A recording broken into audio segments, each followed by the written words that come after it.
क्या अब गांव में रहने के लिए भी टैक्स देना पड़ेगा? बिहार सरकार के एक नए फैसले ने पूरे राज्य में बहस को छेड़ दिया है। अब पंचायतों घर, दुकान, पानी, सफाई और कई दूसरी सेवाओं के लिए शुल्क भी वसूल कर सकेंगी। आखिर किन लोगों पर इसका असर पड़ेगा और सरकार ऐसा क्यों कर रही है? आइए जानते हैं पूरी खबर। नमस्कार, मैं हूं फरीदा गजर। इस वक्त आप जुड़े हुए एक न्यूज 24 के साथ। देखिए, बता दें कि बिहार सरकार ने ग्रामीण इलाकों से जुड़ा हुआ एक बड़ा फैसला ले लिया है, जिसके बाद से गांव की चौपाल से लेकर राजनीतिक गलियारों तक चर्चा भी तेज हो चुकी है। 15 जुलाई 2026 को राज्य सरकार ने बिहार ग्राम पंचायत कर दर एवं शुल्क नियमावली 2026 को मंजूरी भी दे दी है। इस नियमावली के लागू होने के बाद से ग्राम पंचायतों को पहली बार स्थानीय स्तर पर अलग अलग तरह के टैक्स और शुल्क वसूलने का अधिकार भी मिल गया है। बता दें कि नई व्यवस्था के तहत पंचायतें अपने क्षेत्र में स्थित मकान, दुकान, गोदाम, व्यवसायिक भवन और कुछ अन्य संपत्तियों की होल्डिंग टैक्स लगा सकेंगी।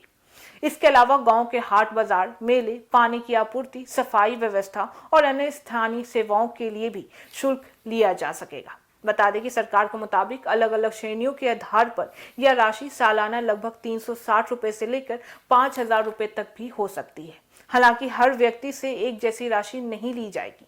टैक्स और शुल्क का निर्धारण पंचायत अपने क्षेत्र और नियमों के अनुसार ही करेगी। बता दें कि नई नियमावली में यह भी प्रावधान किया गया है कि पंचायतें बुर्ज खाने, चावल मिल, तेल मिल, आटा चक्की, छोटे उद्योग, ईंटा भट्टा, petrol pump, gas agency, marriage hall, बस और ऑटो स्टैंड जैसे व्यवसायिक प्रतिष्ठानों से भी शुल्क वसूल भी कर सकेंगे। वहीं गांव के हाट बाजारों में दुकान लगाने वालों से भी शुल्क लिया जाएगा। कुछ मामलों में धार्मिक स्थलों से भी जुड़े शुल्क का प्रावधान भी किया गया है, जैसे कि प्राकृतिक संबंधित नियमों और स्थानीय व्यवस्था पर निर्भर भी करेगी। इसके साथ ही बता दें कि सरकार का कहना भी है कि इस फैसले का उद्देश्य लोगों पर बोझ बढ़ाना नहीं है, बल्कि पंचायतों को आर्थिक रूप से मजबूत बनाना भी है। सरकार के अनुसार पंचायतों के पास जब अपनी राय होगी, तब वे सड़क, नाली, पेयजल, स्ट्रीट लाइट, सफाई और अन्य बुनियादी सुविधाओं पर अधिक खर्च भी कर सकेंगे। इसके साथ ही बता दें कि पंचायतों के राज्य सरकार पर भी आर्थिक निर्भरता भी कम हो जाएगी और स्थानीय विकास कार्यों में तेजी भी आ जाएगी। और वहीं दूसरी ओर विपक्ष इस फैसले को लेकर सरकार पर हमलावर भी हो गया है। विपक्ष का आरोप है कि पहले से महंगाई और बेरोजगारी का मार झेल रहे ग्रामीण परिवारों पर नया टैक्स लगाना उचित नहीं बनता है।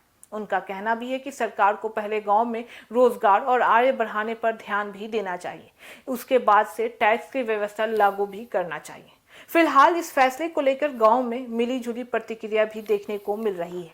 कुछ लोग इसे पंचायतों को आत्मनिर्भर बनाने की दिशा में जरूरी कदम मान रहे हैं, जबकि कई ग्रामीणों को चिंता है कि इससे उनके घरेलू खर्च में बढ़ोतरी भी हो सकती है। अब सबकी नज़र इस बात पर टिकी हुई भी है कि पंचायतें इन नियमों को किस तरह से लागू करती है और वसूले गए पैसे का इस्तेमाल गांव के विकास में कितना प्रभावी ढंग से किया भी जाता है।